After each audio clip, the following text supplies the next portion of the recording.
Assalamualaikum warahmatullahi wabarakatuh. Perkenalkan, nama saya Muhammad Rafli Nur Hidayatullah. Di sini saya akan sedikit menjelaskan tentang perkembangan sosial emosional pada masa kanak-kanak tengah dan akhir.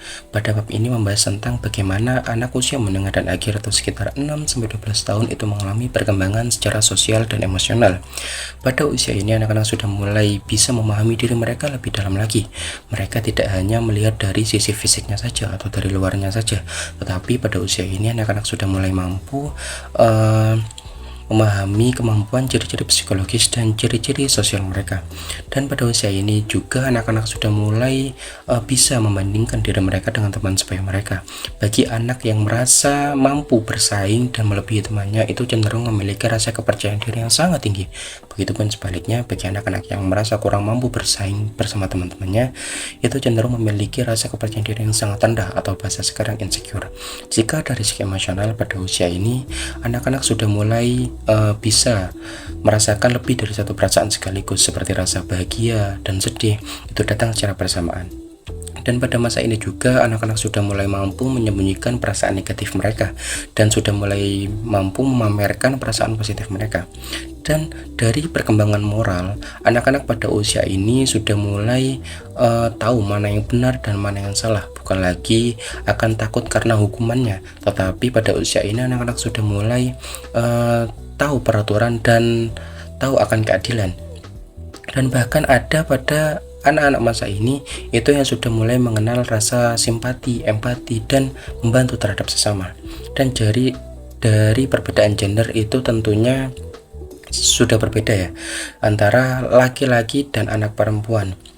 Biasanya anak laki-laki di usia ini itu lebih aktif dan lebih suka tentang fisik, berbeda dengan perempuan. Pada usia ini perempuan itu lebih pandai mengatur emosinya dan lebih suka membantu sesama.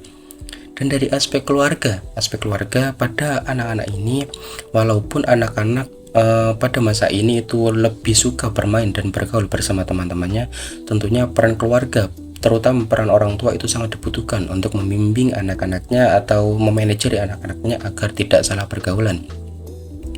Dan biasanya anak-anaknya mendapatkan peran keluarga ataupun orang tua itu biasanya lebih aktif dan lebih berprestasi di sekolah.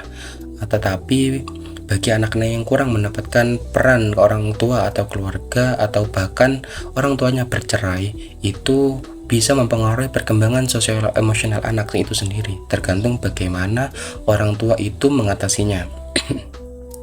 Dan dari teman sebaya juga sangat penting dalam perkembangan sosial emosional anak. Mengapa? Karena pada masa ini anak-anak sudah mulai bisa membentuk kelompok bermain dan belajar berinteraksi sosial. Dan pada teman-teman sebaya ini itu digolongkan menjadi beberapa kategori.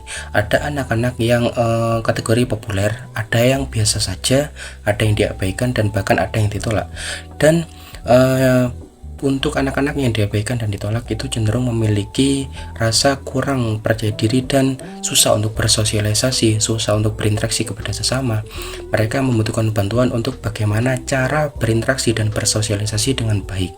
Dan yang terakhir, dari sekolah menjadi tempat utama bagi anak-anak untuk belajar, bukan hanya tentang pelajaran tetapi tentang cara bersosialisasi. Lingkungan sekolah dan latar belakang keluarga itu sangat mempengaruhi terhadap perkembangan sosial emosional anak.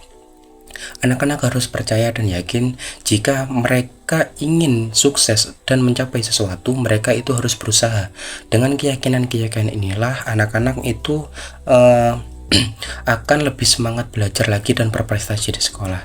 Demikian penjelasan singkat dari perkembangan sosial emosional anak pada masa kanak-kanak tengah dan akhir. Apabila ada kekurangan dan kesalahan dari saya, mohon dimaafkan.